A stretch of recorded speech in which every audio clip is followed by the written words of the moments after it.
बच्चों, उम्मीद है आप सब खैर आफियत से होंगे और कुछ नया सीखने के लिए तैयार होंगे। जैसे कि आप स्क्रीन पर देख रहे हैं कि यहाँ पर लिखा हुआ है टीचिंग स्किल। आपको मालूम है कि वेस्ट बंगाल का जो रिटन एग्ज़ाम का रिज़ल्ट था वो आ चुका है। अब आपका इंटरव्यू बाकी है, तो उसी को मद्देनज़र रखते हुए चौक इंडस्ट्रियल एकेडमी आपके लिए कुछ क्लासेस लेकर हाजिर हुआ है किससे इंटरव्यू से मुताल्लिक़, जिसमें जो क्लासेस आपकी फर्स्ट मई से शुरू होने वाली हैं। तो उसी के मुताबिक हम आपके लिए आज फिर कुछ एक टॉपिक लेकर हाजिर हुए हैं। इंटरव्यू में सबसे ख़ास होता है और टीचिंग के दौरान आपका सबसे इम्पॉर्टेंट पार्ट है टीचिंग स्किल्स। आपकी जो टीचिंग स्किल्स हैं वो कैसी हैं उनको देखा जाता है। टीचिंग का मतलब सिर्फ ये नहीं है आपने बच्चे को पढ़ा दिया, है ना। तदरीस लर्निंग डूइंग, ये लर्निंग बाय डूइंग, ये एक तदरीस जो है ये सिर्फ आपने ये नहीं बच्चे को पढ़ा दिया या आपने कोई मालूमात दे दी, उतना नहीं है। आपको बच्चे के अमल, ये क्या है, एक अमल है जिसमें तलबा जो स्टूडेंट हैं इनकी सरगर्मियों पर मुबनी होना चाहिए। यानी कि जो आपकी टीचिंग है ये कैसी होना चाहिए, ये एक्टिविटी बेस्ड होना चाहिए। ये कैसी होना चाहिए, एक्टिविटी बेस्ड होना चाहिए, यानी कि सरगर्मियों पर मबनी होना चाहिए। कैसी इनमें सरगर्मियाँ होना चाहिए। तो हम एक एक करके जो टीचिंग स्किल्स हैं उन पर बात करेंगे, क्योंकि बच्चों जब आप इंटरव्यू देने जाएंगे तो सबसे पहले आपसे आपका डेमो वगैरह, आपका इंटरव्यू के दौरान आपका तारुफ आपसे करा लिया जाएगा। उसके बाद में जो मेन चीज़ होती है वो होता है टीचिंग स्किल्स, और यहाँ पर हम बात करेंगे उर्दू ज़बान में टीचिंग स्किल्स के मुताबिक। एक एक करके हम सारी चीज़ों को देखते जाएंगे। पहला है यहाँ पर बच्चा जो है वो मरकूज़ तदरीस, यानी कि आपकी जो टीचिंग है वो कैसी होना चाहिए, चाइल्ड सेंट्रेड अप्रोच होना चाहिए। ये नहीं कि सारी चीज़ें आप ही ने पढ़ा दी बच्चे से, ना आपने कुछ पूछा, ना आपने बच्चे का ख्याल करा, ना आपने बच्चे को देख के आपका टीचिंग जो प्लान है उसको, लेसन प्लान जो है वो भी आपको कैसे तैयार करना है, वो भी आपको बच्चे को देखकर ही तैयार करना है कि आप किस क्लास में पढ़ाने जा रहे हैं और कैसा होना चाहिए। कैसा होना चाहिए, चाइल्ड सेंटर्ड।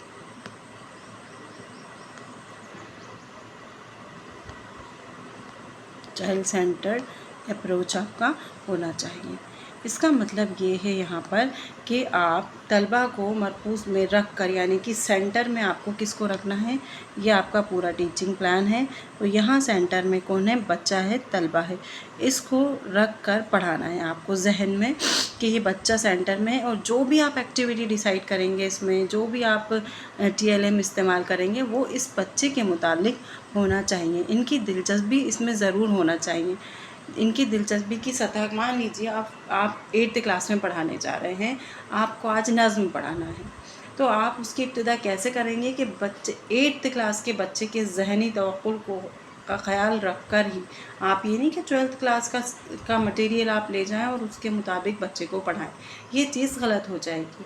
आप अगर 8th क्लास में जा रहे हैं तो आपको 8th क्लास के बच्चे का जहन का ख्याल रखकर अपनी टीचिंग स्किल, तदरीसी महारतों को आगे बढ़ाना होगा। आपकी सारी चीज़ें उसी के जहन के मुताबिक तैयार करना है, जिससे उसकी क्या पैदा हो, दिलचस्पी पैदा हो उस नज़्म को पढ़ने में। तो ये होता है चाइल्ड सेंटर्ड लर्निंग या चाइल्ड सेंटर्ड अप्रोच, बच्चा मरकूज़ी तदरीस, यानी कि बच्चे को ही ख्याल रख कर सारी चीज़ें आपने तैयार करनी है। दूसरा होता है आपका अमल के ज़रिए सिखाना। अमल के ज़रिए सिखाना, यह सीखना, बच्चा सीखता है यहाँ पर। इसका मतलब है लर्निंग बाय डूइंग।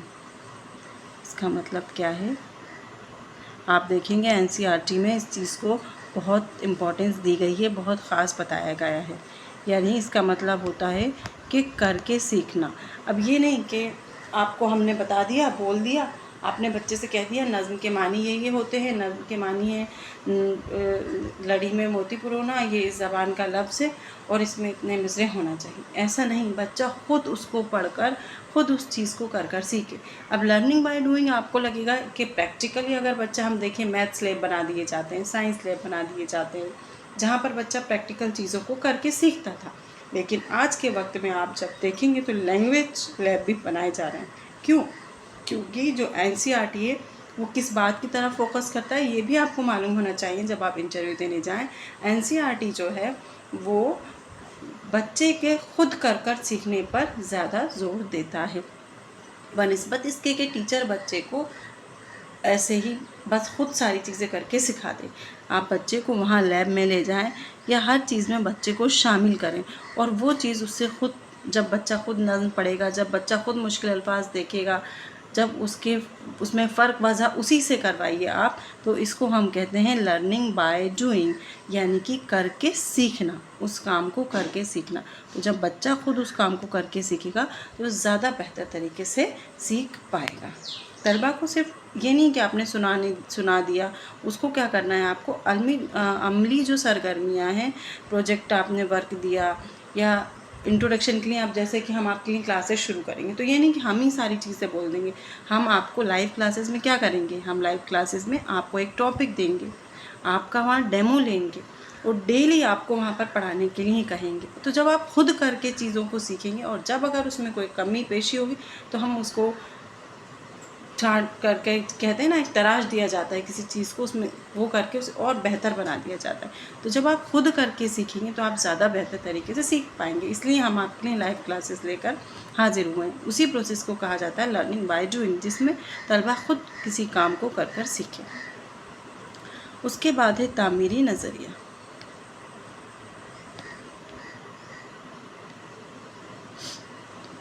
ये क्या होता है? अब ये है कंस्ट्रक्टिविस्ट अप्रोच। ये भी NCERT ने इसको, मतलब कि रचनात्मक बच्चा कैसे सोच पा रहा है डिफरेंट तरीके से, अलग तरीके से, इसको कहा जाता है कंस्ट्रक्टिविस्ट अप्रोच। आपको बच्चे को अलग तरीके से सोचना है, सिखाना है। आपका जो लेसन प्लान होगा, जो सबक मंसूबा होगा, वो एकदम अलग होना चाहिए लैंग्वेज का। इसमें तलबा अपनी साबका मालूमात, यानी कि उसको पहले से जो भी मालूम है, जैसे कि वो 6th या 8th क्लास में उसने नज़्म को क्या ही पढ़ेगा, वो आपसे कह देगा एक पोएम की तरह होता है, एक कविता होता है। फिर आप उसको नज़्म में और गज़ल में फ़र्क वदाहत कराएंगे। फिर आप उसको बताएंगे कि नज़्म की ये खासियत होती है, गज़ल की ये खासियत होती है। जब आप उसकी पहले, लेकिन इसमें क्या इम्पोर्टेंट है किस बात की, जो उसकी साबका मालूमात है ना, उसकी, कि वो क्या जानता है, पहले आपको वो सुनना है। जब आप बच्चे के साबके मालूमात और उसी की बुनियाद पर आपको उसकी नई मालूमात को ख़ुद तामीर करते हैं। उस्ताद क्या करेगा? उस्ताद तो सिर्फ एक रहनुमाई करेगा। जब आपने उसको बता दिया कि हाँ नज़्म ये है, गज़ल ये है, तो फिर वो आपसे कहेगा जो वो पहले जानता था ना, उसका जो साबका मालूमात है कि हाँ नज़्म तो ये था, लेकिन अब मुझे समझ में आ गया कि नज़्म ये चीज़ होगी। तो वो अपने साबका मालूमात, उसका जो प्रीवियस नॉलेज है, उसके बिना पर वो नए नॉलेज को अपने इंक्रीज़ करता है। ठीक है। अब जैसे आप लोग जब डेमो देंगे हमारी इस लाइव क्लासेस में आके, इंटरव्यू वाली जो लाइव क्लासेस है उसमें आप आएंगे, डेमो देंगे, आपको मालूम होंगी कई बात पहले से आप जानते होंगे। अभी आप ये क्लास देख रहे होंगे, कई चीज़ें आप पहले से जानते होंगे, लेकिन लैंग्वेज में, उर्दू ज़बान में इसका कैसे इस्तेमाल होगा ये आप उस लाइव क्लास में जानेंगे। तो आपके साबका मालूमात को आप इन सरगर्मियों के बिना पर इसमें खुद आप इजाफ़ा करेंगे, आपके इल्म में इजाफ़ा होगा, आपको मालूमात होगी और फिर ख़ुद तामीर करते हुए आप उसको आगे सीखेंगे। तो ये होता है कंस्ट्रक्टिविस्ट अप्रोच। इसके बाद होता है 4th जो है सरगर्मियों पर मुबनी तदरीस। ये भी मोस्ट इम्पॉर्टेंट है। इसमें क्या होगा, आपको बच्चे को खुद, मतलब वो एक्टिविटी करके सीखेगा। ये नहीं कि मैं बताते जा रही हूँ आप सीखते जा रहे हैं। अब ये तो यूट्यूब पर की क्लास है, लेकिन जो लाइव क्लासेस होगी उसमें क्या होगा, ये होता है एक्टिविटी बेस्ड लर्निंग या एक्टिविटी बेस्ड लर्निंग कह लो, या एक्टिविटी बेस्ड इसको आप टीचिंग कह लो। यानी कि आप बच्चे को क्या कर सकते हैं, इसमें ग्रुप वर्क दे सकते हैं, डिस्कशन के लिए दे सकते हैं, रोल प्ले दे सकते हैं, चार्ट वगैरह के ज़रिए सबक को और दिलचस्प बना सकते हैं, कोई ड्रामा करवा सकते। मतलब आपको अपने जहन से सोचना है कि आप 9th स्टैंडर्ड के, 8th स्टैंडर्ड के, जिस भी क्लास में आप जा रहे हैं, उस क्लास में जाकर आप बच्चों से कितनी एक्टिविटी करवा सकते हैं, कितनी सरगर्मियाँ करवा सकते हैं, उनको इन्वॉल्व करना है, उनको उसमें क्या करना है, आपको शामिल करना है। वो होता है एक्टिविटी बेस्ड लर्निंग या सरगर्मी पर मबनी तदरीस या फिर आपकी जो टीचिंग है वो। अब इसके बाद है 5th जामिया तालीम यानी कि इंक्लूसिव एजुकेशन। ये क्या होता है? आपने बच्चे को यहाँ पर ग्रुप वर्क दिया, ठीक है, ये क्या है? ये है इंक्लूसिव एजुकेशन।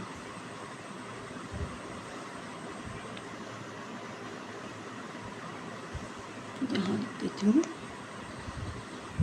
इंक्लूसिव एजुकेशन, ठीक है। इसमें हर किस्म के तलबा, जैसे कि कोई कमज़ोर बच्चा भी होता है, देखिए क्लास में सारे बच्चे एक जैसे नहीं होते, सब बच्चों का जहन एक जैसा नहीं होता, ये बात आप जानते हैं।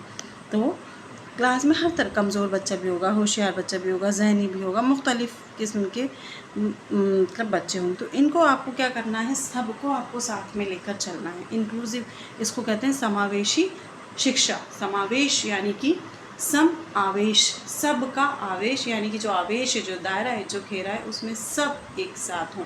समावेशी शिक्षा का मतलब ये होता है। क्या करना है? इसमें आपको सब तरह के तलबा को शामिल करना है। कई बच्चे होते हैं जो घर से बहुत अच्छी उर्दू पढ़ना लिखना सीख कर आते हैं, उनके घर का माहौल वैसा होता है। कई बच्चे बेचारे नहीं पढ़ना लिखना जानते हैं। तो आपको उन कमज़ोर बच्चों को, उन ज़हनी बच्चों के साथ तवक्कुल करना सिखाना है। इसका असर सिर्फ आपकी क्लासरूम नहीं, इसका असर बच्चे की बाहर की ज़िंदगी जो है उसकी, उस पर भी पड़ेगा। वो घर में अपने दोस्तों में, अपने रिश्तेदारों में, अपने जान पहचान वालों में क्या करना सीखेगा? वो समावेश करना सीखेगा, जामा करना सीखेगा एक साथ। इसको ये भी कहते हैं कोलैबोरेटिंग लर्निंग भी कहा जाता है। सो कोलैबोरेट कर एक साथ पढ़ना लिखना सीखेगा। वो उसमें चीज़ों को डिफ्रेंशिएशन करने की उसकी आदत जो होगी वो नहीं होगी। वो मिल बांट कर काम करने की उसकी जो महारत है, इसमें उसका इजाफा होगा। और वो आगे के लिए जो आगे आने, जो उसकी ज़िंदगी का आने वाला जो टाइम होगा, उसमें भी इसमें उसको क्या होता है? इस समावेशी जो लर्निंग, जो एजुकेशन होती है इंक्लूसिव, इसमें उसको बहुत फ़ायदा होता है। तो आपको कमज़ोर बच्चों को ज़हनी बच्चों के साथ रखना है और उन्हें सिखाना है कि कैसे हम एक साथ रहकर काम करना है। तो ये होता है आपका क्या? Inclusive education. ये हो गया, ठीक है। अब इसके बाद है आपका 6th पॉइंट, ये होगा आपका क्या? CCE।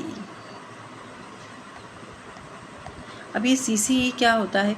ये होता है कंटिन्यूएशंस एंड कॉम्प्रिहेंसिव एवल्यूशन, जिसमें आपको तलबा का क्या करना है? मुसलसल उसका जो टेस्ट लिया जाता है ना, ज़हनी जायज़ा भी आपको लेना है। इसमें बच्चे का क्या करना है? आपको जायज़ा लेना है। आपने क्लास में जायज़ा लेना, जो आपने बच्चे को बताया, जो आपने उसे मालूमात फ़राहम कराई, क्या वो उससे सीख पाया? तो इसका जायज़ा लेने के लिए आपको क्या करना है? इम्तिहान लेना होगा या कोई टेस्ट लेना होगा, तो वो होता है CCE। उसके बाद है आपका TLM यानी कि टीचिंग लर्निंग मटेरियल। इसमें आप क्या कर सकते हैं? इसमें आप क्लासरूम में जैसे कि चार्ट ले जा सकते हैं, या आपको कोई नज़्म पढ़ानी है तो आप, जैसे आपको चिड़िया, आपको तो मौजूद मालूम है, आपको पहले से आप चिड़िया का पोस्टर बना के ले जा सकते हैं। फिर बच्चों से क्लास में आप पूछ सकते हैं कि ये आपने देखा है चिड़िया कितनी तरह की होती हैं, कैसी होती हैं, आप उनके बारे में क्या जानते हैं। उसके बाद आप अपने उस टॉपिक पर, उस सबक पर आएंगे। आप डायरेक्टली उस पर नहीं आएंगे। आप PPT बना सकते हैं। अभी हम आने वाली क्लासेस में ICT का यूज़ देखेंगे, उर्दू ज़बान में ICT का इस्तेमाल कैसे और किस तरह से करके हम अपनी टीचिंग को, तदरीस को बेहतर बना सकते हैं। तो आप PPT बना सकते हैं, चार्ट वगैरह बना सकते हैं। सबका इस्तेमाल कर आपको क्या करना है? बच्चे को बेहतर समझ देना है। उसके बाद आपका होता है क्वेश्चन एंड इंटरेक्शन स्किल्स। इसमें आपको क्या करना है? खुले सवालात करना है बच्चों से, सवालात पूछना। इसमें आपको बच्चों से खुले सवालात पूछना है, ठीक है। जो भी आपने पढ़ाया तो वो बच्चा उससे क्या सीख पाया, और तलबा को इजहार ख़याल का मौका ज़रूर देना है। क्या करना है? इजहार ख़याल का मौका देना, ये मोस्ट इम्पॉर्टेंट है।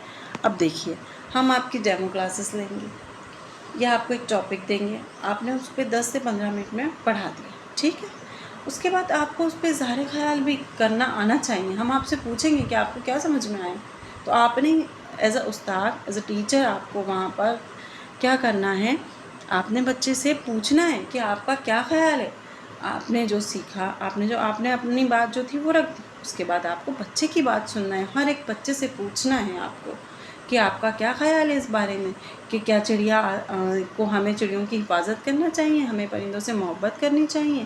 تو یہ ساری چیزیں آپ ان کی رائے، ان کا خیال آپ ضرور جانیں، ان سے کیا کریں، سوالات ضرور پوچھیں. اس کے بعد ہوتا ہے ایک ریفلیکٹنگ ٹیچنگ ہوتا ہے.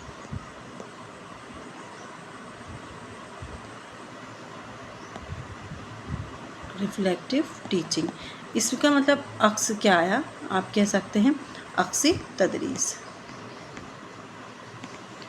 استاد کو اپنی تدریس کا جائزہ لیں اور بہتر کرنے کی کیا کریں، کوشش کریں. جیسے کہ آپ کو پتہ ہوگا کہ آپ بچے کو یہ ٹاپک پڑھائیں گے، آپ بچے کو یہ موضوع پڑھانے والے ہیں، تو ایک آپ کو اندازہ، ایک توامن لگا کے رکھنا ہے کہ اگر میں نے بچے کو اس طریقے سے پڑھایا تو کیا اس کو یہ سمجھ میں آئے گا، یا میں اسے 12th لیول کے 9th کلاس کے بچے کو اگر بہت ڈیپ میں گہرائی میں جا کر چیزوں کو بتاؤں گا تو کیا وہ سمجھ پائے گا. اگر 7th یا 6th کلاس ہو یا 8th کلاس ہو، آپ 8th کلاس تک بھی جائیں تو سب سے پہلے اردو زبان کی کلاس میں آپ نے بچے سے حروف تہذیب ضرور پوچھنا ہے. اس کا بیس کیا ہے، اس کی بنیاد کیسی ہے، آپ کو یہ جاننا ہے. تو اس بنیاد کے بنا پر آپ اپنی سال بھر کی جو ٹیچنگ پلانس ہیں وہ تیار کر سکتے ہیں. جب آپ جان جائیں گے کہ آپ کی کلاس روم کے جو بچے ہیں، جو طلبہ ہیں، ان کا کیا لیول ہے، ان کی کیا بنیادی ضرورت ہے، یہ جاننا ایک استاد کا فرض ہے اور یہ بہت ہی ضروری ہے. اس سے بچے کو سیکھنے میں آسانی ہوتی ہے اور استاد کو سکھانے میں آسانی ہوتی ہے، اور ایک بیلنس بنا ہوتا ہے جس سے بچہ سیکھنے سکھانے کی جو پروسیس ہے وہ بہت بہتر طریقے سے ہو پاتی ہے. ٹھیک ہے. اس کے بعد ہوتی ہے لائف اسکل ڈیولپمنٹ. یہ جو ہے نا، یہ بہت امپورٹنٹ پارٹ ادا کرتا ہے. جیسے ہم نے ابھی بات کس پر کی تھی، لائف اسکلس ڈیولپمنٹ. ابھی ہم نے بات کس پر کی، انکلوزیو ایجوکیشن پر. کیوں ضروری ہے بھائی؟ ہم ایسا بھی کر سکتے ہیں کہ جو ذہنی بچے انہیں الگ بٹھا دیں گے اور جو کمزور بچے انہیں الگ بٹھا دیں گے، ان کے لیے الگ ان کو الگ سے پڑھا دیں گے، ان کو الگ طریقے سے پڑھا دیں گے. لیکن وہ غلط ہے. کیوں؟ کیونکہ انکلوزیو ایجوکیشن بچوں کو ایک ساتھ رہنے، ایک ساتھ کام کرنے کی مہارت کو بڑھاوا دیتا ہے. اسی لیے تو یہ لائف اسکلس ڈیولپمنٹ جو ہے، اس میں صرف کتابیں علم نہیں دیں گی، بلکہ اس میں بچہ سوچنے کی، فیصلہ کرنے کی، مسئلے کو حل کرنے کی، اس میں تمام صلاحیتیں کیا ہوتی ہیں، پیدا ہوتی ہیں. اس میں لائف اسکلس ڈیولپمنٹ میں اس میں بچہ تمام چیزوں کو سیکھ پائے گا. اس میں بچہ کیا ہوتا ہے، تمام چیزوں کو آسانی سے سیکھتا ہے. جیسے کہ سوچنے سمجھنے کی صلاحیت میں اضافہ ہونا، فیصلہ کوئی اسے کرنا ہے اس میں اضافہ ہونا، کسی مسئلے کو حل کرنا. تو یہ ساری چیزیں جو ہیں یہ کیا ہے، ٹیچنگ اسکلس کہلاتی ہیں. اور ٹیچنگ اسکلس جو ہے وہ ہمیشہ کیسی ہونا چاہیے، چائلڈ سینٹرڈ ہونا چاہیے، ایکٹیویٹی بیسڈ ہونا چاہیے. کیونکہ اس میں استاد صرف ایک کیا ہے، اب جو ہے استاد صرف ایک رہنما کا کردار ادا کرتا ہے، اور طلبہ کو خود کر کے سیکھنے کا موقع فراہم کرایا جانا چاہیے. یہ ہیں آپ کی ٹیچنگ اسکلس اردو زبان کی. کل ہم آپ سے جب ملیں گے تو ہم آپ سے کسی نئے ٹاپک کے ساتھ آپ کے سامنے حاضر ہوں گے. امید کرتے ہیں کہ یہ آپ کو سمجھ میں آیا ہوگا، اور آپ کے جو آنے والے انٹرویوز ہیں اس میں آپ اس سے ضرور استفادہ حاصل کریں گے. آپ جتنے پوائنٹ ہم نے یہاں ڈسکس کیے ہیں نا، ان سب پر غور و فکر کیجیے گا. پھر ایک کوئی ٹاپک لیجیے گا اور ان پوائنٹوں کو مد نظر رکھتے ہوئے اس پہ لیسن پلان بنائیے گا کہ اگر آپ کو انٹرویو میں بلایا جائے تو آپ 10 سے 15 منٹ میں کیا آپ ان سارے پوائنٹس کو ان کے اندر کور کر پا رہے ہیں. تو یہ آپ کے لیے انٹرویو کے دوران بہت ہیلپ فل ہوگا، آپ اس سے استفادہ حاصل کریں گے. شکریہ.